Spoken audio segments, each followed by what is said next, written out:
Merci beaucoup, Madame la Présidente. Je vous préviens tout de suite que ça ne sera pas mieux. Le doute va persister, voire s'amplifier au cours donc de cette présentation. Et je remercie beaucoup Madame Kabbali parce qu'il m'a beaucoup facilité un petit peu la tâche pour vous parler d'une sorte de dérive extraordinaire de tout ce qui est suppléance rénale au cours du sepsis. Et ce, pour une cause que moi, personnellement, j'arrive actuellement à comprendre, c'est qu'effectivement, jusqu'à présent, on ne comprend pas ce qui se passe au cours du sepsis, tout simplement. Le sepsis, on nous l'a toujours appris, effectivement, c'est un orage cytokinique. Et lorsqu'on parle de cytokine, c'est peut-être le cours que nos résidents détestent le plus. D'ailleurs, il ne figure plus donc, sur le programme de Résidana, c'est dommage. Pourquoi? Parce que c'est l'avenir de la médecine. Les cytokines sont l'alphabet du langage intercellulaire. Il faut plusieurs cytokines pour créer un mot et il faut plusieurs mots pour créer une phrase. C'est exactement la même chose. À travers le sepsis, nous arrivons quand même enfin à essayer de comprendre, ne serait-ce qu'un petit peu, comment les cellules communiquent entre elles et donc automatiquement après, on va comprendre ce qui se produit lors de ces états septique grave. Je vais donc passer très rapidement, puisque la présentation précédente était parfaite sur les éléments de définition qui ont été revus donc en 2016. Et bien sûr, je vais insister essentiellement sur l'histoire de la réponse systémique mal régulée. En fait, elle n'est pas mal régulée. C'est comme ça que nous fonctionnons. C'est comme ça que notre organisme répond à l'infection. Et plus l'infection est sévère, plus notre organisme va répondre plus brutalement et plus intensivement et donc automatiquement sécréter beaucoup plus de cytokines qu'il ne faut. Et dès qu'on sécrète beaucoup plus de cytokines qu'il ne faut, ces cytokines, vous savez, ils sont à l'ordre du femtomol et ils agissent de 3 façons différentes à la fois: endocrine, paracrine et autocrine. Et donc il y a une sorte de chamboulement global de la réponse immunitaire. Et cette réponse immunitaire chamboulée aboutit à de la dysfonction d'organes, et ce n'est pas un seul organe qui est atteint, mais pratiquement tous, à savoir donc une dépression myocardique, une activation donc des systèmes de coagulation et bien sûr une insuffisance rénale aiguë. Et je passe bien sûr sur le score SOFA. L'insuffisance rénale, on en a parlé. Ce qui est important ici aussi, c'est de dire qu'effectivement, enfin, et depuis 2012, on a quand même une définition sur laquelle tout le monde s'accorde. On est quand même soi-disant à la Deuxième République, pour faire référence à ce qui se passe en Algérie. On est à peu près à la Deuxième République de ce que nous faisons comme travaux sur l'insuffisance rénale aiguë. Nous en sommes à une définition qui est plus ou moins universellement donc, reconnue. Et donc nous avons une définition du sepsis qu'on commence à peine à utiliser. Nous avons une définition d'insuffisance rénale aiguë. Maintenant, les travaux qui vont venir par la suite vont être un peu plus méthodiques. Sur le plan, bien sûr, donc fréquence, il a été si bien dit lors de la précédente communication que l'insuffisance rénale devient de plus en plus importante, plus le sepsis est important. Ça s'explique aussi sur le plan physiopathologique comme sur le plan donc clinique, et la mortalité suit exactement et pratiquement le même chemin, c'est-à-dire plus on a de sepsis, plus on a d'insuffisance rénale, et lorsqu'on a les deux, c'est une surmortalité extraordinaire. Maintenant, je passe donc directement au sujet donc de ma présentation, qui est bien évidemment donc la suppléance rénale au cours du sepsis, et cet idéal qui est inaccessible tout simplement parce qu'il n'y a pratiquement aucune, je dis bien aucune, technologie qui puisse nous permettre de répondre à toutes ces demandes qui sont le contrôle du volume, que ce soit en intra ou en extravasculaire, la correction des troubles acido-basiques, le syndrome urémique, l'efficacité sur l'élimination des toxines, et en particulier ces cytokines-là qui sont un petit peu au cœur de la maladie, favoriser la récupération rénale et améliorer la survie sans engendrer de complications. Et le sujet de mon ami Abdou, qui va venir juste après, c'est bien sûr essayer de garder à l'intérieur une quantité suffisante de médicaments pour essayer un petit peu donc de résoudre le problème initial qui est l'infection. Donc pratiquement toutes les études se sont penchées un petit peu sur ces deux éléments-là, améliorer la survie et favoriser la récupération rénale et nous allons voir ce que cela donne. Les questions en suspens, au-delà des objectifs qu'on vient tout juste donc d'énumérer, c'est quand commencer, quelle technologie choisir et à quelle dose. Ce sont les trois grandes questions qui sont toujours en suspens et je vous le dis honnêtement et dès le départ, ça va être aussi de grandes questions auxquelles je ne saurais répondre et que jusqu'à présent la littérature n'a pas réussi à donner des réponses satisfaisantes à ces trois questions. Quand commencer la suppléance rénale, il y a d'abord le rationnel de dire qu'effectivement, on n'attend pas l'arrêt cardiaque ou l'arrêt respiratoire pour commencer des vasoactifs ou éventuellement une ventilation mécanique. Alors pourquoi attendre l'insuffisance rénale pour commencer une épuration extra-rénale? Deuxième élément, c'est que ces cytokines dont on a parlé, et dont bien sûr une grande majorité peuvent être éliminées par une technologie d'épuration extra-rénale, on pourrait donc essayer et se dire qu'effectivement en éliminant ces cytokines, cela serait extrêmement intéressant sur le plan physiopathologique pour améliorer le sepsis et ses conséquences rénales. La question est donc pourquoi attendre que les rats soient avérés?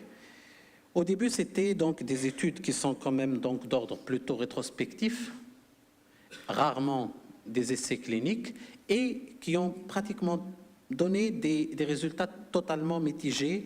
Certains disent qu'effectivement, il faut commencer tôt, et d'autres sont contre.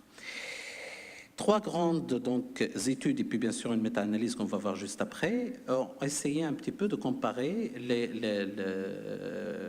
l'initiation précoce de l'épuration extra-rénale versus donc une initiation classique basée sur des indications claires de dialyse.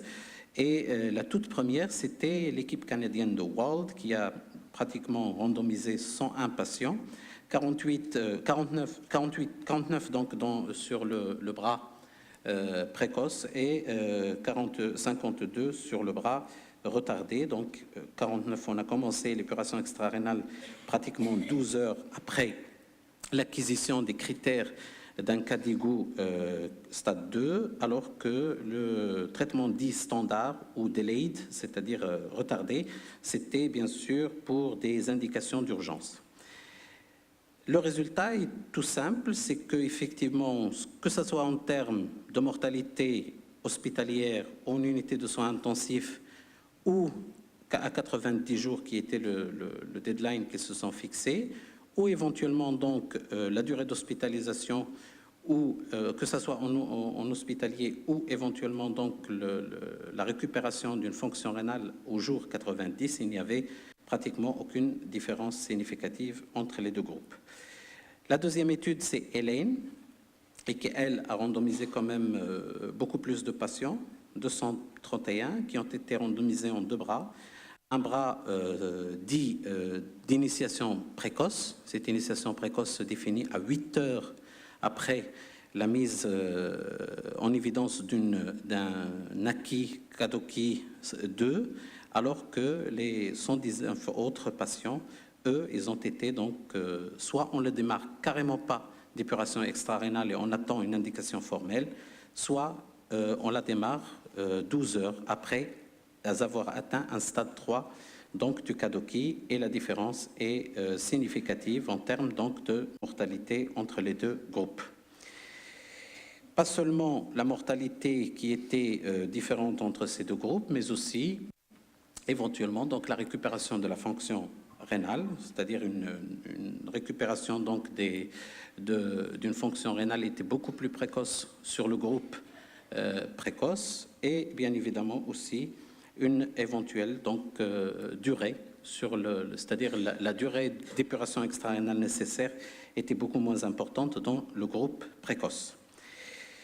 L'autre étude qui a été bien sûr l'étude Akiki, qui a fait couler beaucoup d'encre et qui, elle, bien sûr, est une étude française qui a inclus pratiquement 620 patients et qui reprenait un petit peu l'ensemble des patients hospitalisés en unité de soins intensifs, mais il y a des particularités donc, pour les patients qui avaient un sepsis et chez qui, effectivement, l'étude était totalement négative, que ce soit dans le cadre d'un sepsis ou que ce soit dans le cadre d'un choc septique.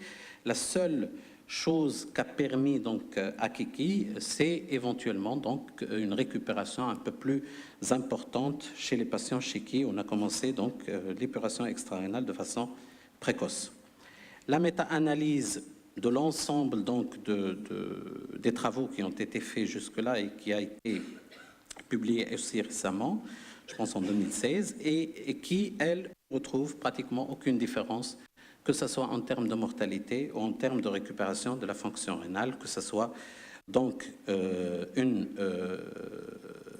initiation précoce ou que ce soit une initiation tardive de l'épuration extra-rénale. Les différences étaient pratiquement inexistantes. Maintenant, concernant le choix de la technique, bien sûr, je rappelle très rapidement donc la classification des techniques en fonction de leurs principes, que ce soit diffusion, convection ou éventuellement absorption, et bien évidemment, rappeler aussi le rationnel qui a poussé un petit peu à choisir plus les techniques continues et convectives par rapport donc aux techniques diffusives, qui est un principe qu'on a un petit peu mis en évidence au départ et sur lequel on est en train un petit peu de reculer ces dernières années. La diffusion, bien sûr, permet l'élimination beaucoup plus des molécules de petits poids moléculaires, les molécules de petits poids moléculaires, alors que la convection était plus vers une élimination de poids moléculaires moyens, voire hauts. Et lorsqu'on voit les cytokines impliquées dans le choc septique, ils se trouvent pratiquement plus vers donc les poids moléculaires plus élevés, et donc les techniques convectives seraient, et je dis bien seraient en conditionnel, beaucoup plus adaptées pour leur élimination. La deuxième question qu'il faut se poser, continue ou discontinue, bien sûr, les discontinues, ce sont les techniques basées sur la diffusion, qui sont en fait l'hémodialyse intermittente, et qui, comme on l'a dit, a une très mauvaise tolérance hémodynamique qu'il faudrait éventuellement donc prendre en considération chez ces patients qui sont hémodynamiquement extrêmement instables. Les techniques continues, elles, posent le problème essentiel de l'anticoagulation, et je rappelle ici que la cascade de la coagulation dans le choc septique est activée pratiquement de façon extrêmement importante, et donc il faut faire extrêmement attention avec l'anticoagulation chez ce type de patients. Et je passe bien sûr sur l'histoire de coût et je passe directement donc vers la comparaison des techniques continues et de l'hémodialyse intermittente. Et sur cette diapositive, il y a une étude, donc une méta-analyse qui reprend pratiquement l'ensemble des travaux qui ont été faits jusqu'en 2016 et qui ne retrouve pratiquement aucune différence significative entre les techniques continues et les techniques discontinues en termes donc de mortalité, toutes causes confondues en milieu de réanimation. On retrouve aussi la même chose en termes de récupération de la fonction rénale, pratiquement aucune différence entre les techniques continues et les techniques discontinues. Et là, il faut bien évidemment aussi mettre l'accent sur la grande hétérogénéité des études en termes de critères d'inclusion. Les définitions, parce que les définitions de l'acquis CADIGO sont généralement, donc, ils ont commencé vers les années 2012, et donc toutes les anciennes études avant 2012 avaient des définitions extrêmement variables, et puis bien sûr les biais de sélection liés à la localisation des patients, que ce soit en unité de soins intensifs ou éventuellement dans les services de néphrologie, quoique le CADIGO dit que les techniques continues sont préférables en cas d'atteinte neurologique ou en cas d'atteinte hémodynamique sévère, rendant ces malades difficiles à dialyser. La comparaison des techniques continues versus ce qu'on appelle des techniques hybrides et qui sont des dialyses intermittentes, des hémodialyses intermittentes prolongées qui vont de 8 à 12 heures par jour, de 6 à 7 jours par semaine, c'est-à-dire que c'est de l'hémodialyse, mais qui est une hémodialyse un peu plus longue que d'habitude. Et la comparaison donc de ces deux techniques a permis d'avoir quelques études, et en particulier celle de Schwenger, et qui a randomisé pratiquement 232 patients entre une CCVVH, à peu près aux environs de 20 millilitres par kilo par heure, donc de volume de convection, à une sustained low efficiency dialysis, qui est une hémodialyse peu efficace mais longue. Et bien sûr, la différence n'est pas du tout significative en termes de mortalité. La seule chose qu'on retrouve, c'est une récupération plus importante de la fonction rénale et un séjour hospitalier moindre chez les patients donc, qui ont une SLED. Une autre étude donc de Zhang et qui effectivement c'est une méta-analyse qui a regroupé 17 études, 7 essais randomisés en simple aveugle et 10 observationnels. Et bien sûr, les résultats là aussi sont extrêmement mitigés, pratiquement rien sur le plan de la mortalité, que ce soit pour les essais cliniques ou que ce soit pour les études observationnelles. La récupération de la fonction rénale on ne fait pas mieux, c'est-à-dire que pratiquement les résultats sont les mêmes, que ce soit pour une hémodialyse quotidienne longue ou une technique continue en CVVH notamment. Une autre technique qui est un petit peu mise à l'écart, et là effectivement c'est un mea culpa général, c'est la dialyse péritonéale qui est à la fois efficace, bon marché, mais qui est très peu utilisée, avec bien sûr beaucoup d'avantages, et en particulier la simplicité, l'absence de circulation collatérale, l'absence de nécessité d'anticoagulation, un coût qui est très abordable, et puis bien sûr il confère aussi une très bonne stabilité hémodynamique, il ne fait pas donc de sursaut tensionnel important. Mais il a bien sûr les inconvénients que c'est une technique qui est quand même douce et qui ne permet pas d'éclairance de fluide et de soluté assez importante, avec bien sûr chez ces patients un risque de localisation péritonéale du germe qui est en cause. Bien sûr, une méta-analyse a été faite dans ce sens et les résultats m'ont étonné. Et je vous invite aussi à lire ce papier qui est un papier quand même extraordinaire. Il a effectivement colligé 11 articles avec 7 études observationnelles et 4 essais cliniques randomisés. Et vous voyez ici qu'effectivement, il n'y a absolument, en termes de mortalité, aucune différence significative entre la dialyse péritonéale et les autres techniques, même les techniques convectives continues, c'est-à-dire qu'on fait pratiquement la même chose avec l'ADP qu'avec les autres techniques. Dernier point, dose de dialyse. Et là aussi, les premières études des années 2000-2002 étaient très très claires en termes donc de dose de dialyse et surtout lorsqu'il s'agit d'hémodialyse. L'hémodialyse quotidienne comparée à l'hémodialyse un jour sur deux faisait beaucoup mieux en termes de mortalité et de temps de résolution, c'est-à-dire de temps pour récupérer la fonction rénale. Et pareillement, les techniques continues, c'est pratiquement toujours la même chose. Sur le plan donc de la durée d'hospitalisation et bien évidemment la même chose pour les techniques intermittentes.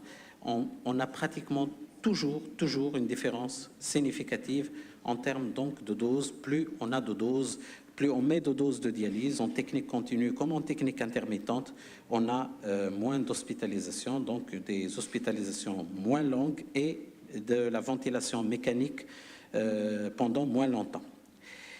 Ce n'est que dans les années 2009 que donc, ce travail qui a été fait sous le nom de Renal Replacement Therapy Study a donc essayé de faire une véritable étude randomisée sur laquelle donc, on allait randomiser les patients en fonction de la dose de dialyse et sur une seule technique qui est bien sûr la CVVH. Et là encore, la même chose, pratiquement rien sur le plan donc, de la mortalité. On n'a absolument aucune différence entre les hauts et les bas volumes donc, de CVVH. La différence n'est pratiquement pas palpable entre les deux groupes. La même chose ici sur les patients qui ont un sepsis. Le sous-groupe sepsis ne montre pratiquement rien du tout en termes donc, de différence significative selon la dose qui a été délivrée aux patients. Je vais conclure très rapidement pour vous dire ce que moi je pense, et ça n'engage que moi toujours, en pratique, N'importe quelle technique peut vous assurer une suppléance rénale chez un patient qui a un sepsis. Les problèmes hémodynamiques sont plus délicats à régler en hémodialyse intermittente, quoique si vous prolongez un peu plus la durée et que vous la faites de façon quotidienne, vous atteignez généralement les objectifs sans créer beaucoup de casse. Et les problèmes d'anticoagulation sont extrêmement délicats avec les techniques continues qui ont en plus de cela la fâcheuse habitude d'être extrêmement coûteuse. Et enfin, je vous conseillerais d'utiliser la technique que vous maîtrisiez le mieux et d'essayer surtout chez ces patients extrêmement fragiles de ne pas être délétère. Je vous remercie.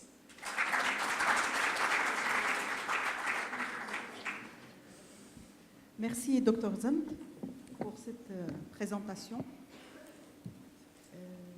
S'il y a des questions dans la salle. Peut-être en attendant que la salle s'ouvre. C'est Mohamed Zand. Oui. Comment expliquer la discordance entre une présomption théorique en faveur des méthodes d'épuration continue et l'hémodialyse intermittente classique? Tu nous as expliqué tout. Il faut que je rapproche. Très bien. Donc, comment expliquer la discordance entre une présomption théorique en faveur des méthodes d'épuration continue et l'hémodialyse intermittente? Tu nous as bien expliqué le poids moléculaire et tout ça, des substances qu'on est censé épurer. Ça, une première impression. La deuxième, les patients qui sont en insuffisance rénale aiguë, secondaire à un sepsis, ils meurent de la défaillance viscérale globale. Est-ce qu'on n'est pas en train de faire supporter à la seule dialyse, finalement, le résultat de la mortalité ou de la surmortalité ou non? Je vous remercie infiniment, Assil Bachir, pour cette question qui résume un petit peu le gros problème à la fois de l'insuffisance rénale, des techniques d'épuration extra-rénale et du sepsis. Pourquoi? Tout simplement parce que pour expliquer la discordance entre les faits théoriques et ce qu'on retrouve sur la pratique, c'est simple, c'est qu'on a raté quelque chose.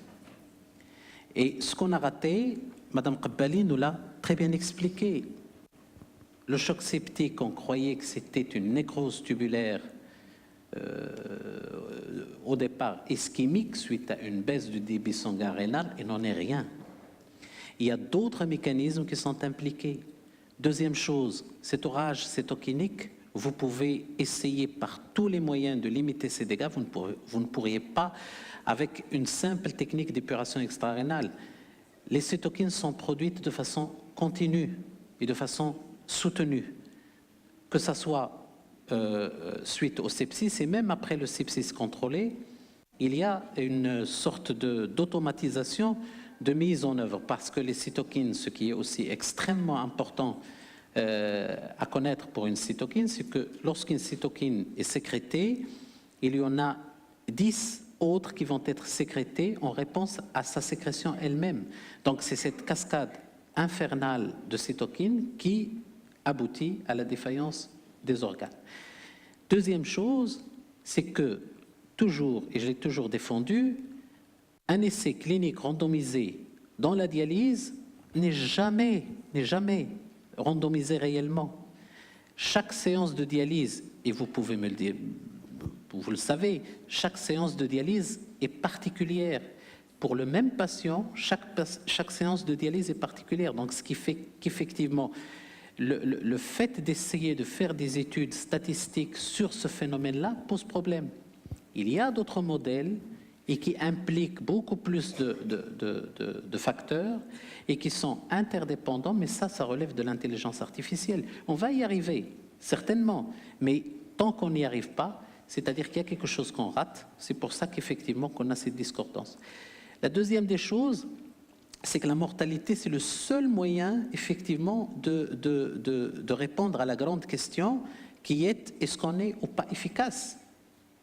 Comment, à la limite, parce qu'on a besoin d'un endpoint, on a besoin d'un point d'évaluation primaire, d'un critère d'évaluation primaire, et ce critère d'évaluation primaire doit être la mortalité, parce que c'est effectivement ce contre quoi on doit lutter dans le cadre du sepsis. Dernier point, on a la définition du sepsis, on a la définition de l'insuffisance rénale aiguë, reste maintenant à savoir quelle est la définition de la résolution, c'est-à-dire de la récupération rénale.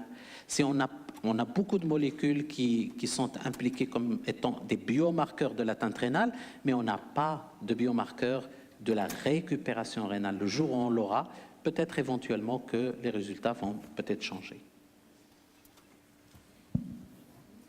Merci beaucoup. Je me présente, je suis Dr Khali, je suis anesthésiste réanimateur et je m'occupe du service de réanimation à l'hôpital militaire. C'est un thème qui m'intéresse beaucoup, donc je vais insister parce que l'insuffisance rénale, c'est le quotidien en réanimation. Moi, je veux rebondir sur ce thème de sepsis, le choc septique et l'insuffisance rénale. Donc, concernant le choc septique, on sait très bien qu'il y a deux phases. La première phase, c'est la phase hyperkinétique, d'accord ? Et la deuxième phase, c'est la phase hypokinétique. Et c'est les patients qui se présentent avec défaillance d'organes, plusieurs défaillances d'organes, et qui sont sous forte dose de noradrénaline. Ma question est simple, parce que indiquer une opération extra-rénale en réanimation chez ces patients, pour nos amis néphrologues, le Dr Potash ici présent, il faut le presser. D'accord. Généralement, les indications retenues d'après eux, c'est l'anurie, c'est l'acidose métabolique sévère, c'est l'hypercalémie. Vous avez posé une question, quand commencer la dialyse? Alors, je n'ai pas eu une vraie réponse. Vous avez rapporté un papier disant 8 heures pour l'insuffisance rénale aiguë. Alors, je veux beaucoup plus d'explications concernant cette question de quand commencer la dialyse. Ouais. Merci.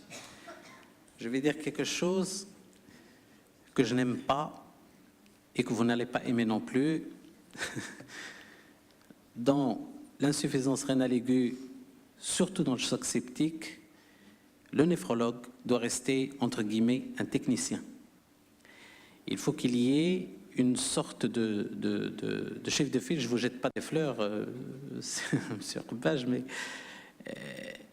le chef de file, c'est le réanimateur, c'est lui qui connaît les besoins du patient, c'est lui qui gère l'évolution du patient, et donc c'est à lui, généralement, que revient, pour moi, l'indication de l'opération extra-rénale chez ce genre de patient.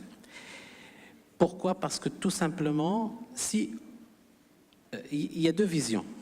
La première, c'est de se dire qu'effectivement, ce patient va de toutes les façons faire son insuffisance rénale. Et donc, je vais aller le dialyser avant. J'aurai moins de volume à éliminer, donc j'aurai plus de stabilité hémodynamique. J'aurai moins de durée, c'est-à-dire moins de toxines à éliminer. Donc, je vais y aller très doucement dès le départ et je vais essayer, au bout du compte, donc, de garder cette stabilité hémodynamique qui est extrêmement importante. Mais la grande question, c'est qu'on ne sait jamais si ce genre de patients ont réellement besoin d'épuration extra-rénale. Dans les études que je vous ai présentées, je n'ai pas voulu être long, il y avait des malades qui ont été mis sur le bras qu'on appelait delayed renal replacement therapy, c'est-à-dire dans le bras retardé de l'épuration, qui n'ont jamais été dialysés parce qu'ils ont tout simplement récupéré de façon spontanée après une amélioration de la tension artérielle et une remise en place de l'état hémodynamique habituel chez le patient. La deuxième vision, c'est de se dire non, on va attendre jusqu'à ce qu'il y ait une indication réelle. Et les deux attitudes se valent. Et d'ailleurs, les recommandations ne sont pas claires parce qu'ils n'ont pas de substratum d'études sur lequel ils peuvent se baser pour vous dire qu'effectivement, il serait mieux de dialyser plus tôt. Il n'y en a pas. Et toutes les méta-analyses sont claires. Il n'y a pas de bénéfice à commencer plus tôt une épuration extra-rénale. Le rationnel existe, c'est vrai, mais comme on l'a dit, dans le choc septique, beaucoup de choses qui sont rationnelles, qui sont, c'est-à-dire logiques, lorsqu'on les soumet à des études, on se retrouve donc avec beaucoup de discordances. Et donc dans ce cas-là, moi ce que je propose, c'est généralement ma manière de travailler avec nos amis réanimateurs, c'est que si lui, il se trouve dans une situation délicate où il a vraiment besoin de notre aide, il faudrait qu'on lui fasse une hémodialyse la plus personnalisée, entre guillemets, possible, et lui permettre, tout en maintenant un bon état hémodynamique, une épuration extra-rénale de qualité, avec la technique que nous maîtrisons et dont nous disposons, qui est généralement l'hémodialyse pour le moment. J'espère avoir répondu à votre question. Dernière question. C'est quoi le terme précoce exactement? La définition reste très volatile et vaporeuse. Dans les études, les gens commencent à peu près 8 à 12 heures après l'acquisition des critères acquis du CADIGO. OK? Donc, dès qu'on a la classe 2 du CADIGO, on attend 8 à 12 heures. À Kiki, c'était 8 heures. Dans l'autre étude, Hélène, c'était 12 heures. OK? Mais le terme précoce, voilà, on a besoin de définition. On a dit que déjà, nous avons des acquis qui sont la définition du sepsis et la définition d'insuffisance rénale aiguë. Maintenant, il faudra définir ce que c'est que précoce, définir ce que c'est que retardé, et puis on va avancer, Inch'Allah, gentiment. Bonjour. S'il vous plaît, question courte. Alors, réponse courte. je voulais avoir votre avis par rapport au SLED, la dialyse longue et peu efficace. Est-ce que vous avez une expérience en milieu de réanimation? Et la deuxième question, comment vous gérez l'anticoagulation dans ce cas? Merci. Pour la dialyse longue, nous avons, alhamdoulilah, une expérience, mais pas dans le choc septique. Pour vous dire, pour être honnête avec vous, je travaille dans une structure qui est plus cardio et on fait des dialyses extrêmement longues. On peut aller parfois de 6 à 8 heures. Et pour l'anticoagulation, généralement, c'est en fonction de chaque patient. Et il y a des patients qui sortent du bloc. Une très forte anticoagulation à visée curative. Et donc, nous, on fait juste une sorte de rinçage du module avec du sérum hépariné. Et puis, généralement, il ne coagule pas. Mais, comme je vous l'ai dit, pour le choc septique, je n'ai pas d'expérience, mais j'ai plutôt de l'expérience de chirurgie cardiaque post-opératoire, plutôt. Monsieur Tracy, une dernière précision, s'il vous plaît. Non, s'il vous plaît. Précision. C'est une précision, pas une question. Non, je voudrais juste répondre à la question, parce que nous avons une petite expérience sur ça. Nous utilisons de la SLED, donc de Slow Low Motion, en réa, avec 15 unités internationales d'héparine par kilo et par heure, d'accord? Ce qui nous permet d'atteindre, en général, une très bonne dialyse, très bonne anticoagulation, avec toujours des débits à 100, 120 de débit 100 et moins de 100 de débit dialysat, avec des machines qui font ça. Et en plus de ça, nous mettons en général les vasopresseurs. Nous préférons en général l'adrénaline à 5 gamma kilo minute. Voilà un petit peu pour répondre à votre question. Alors, vraiment, la dernière question. C'est quoi une bonne dialyse dans cette situation? Je peux répondre à sa bonne dialyse.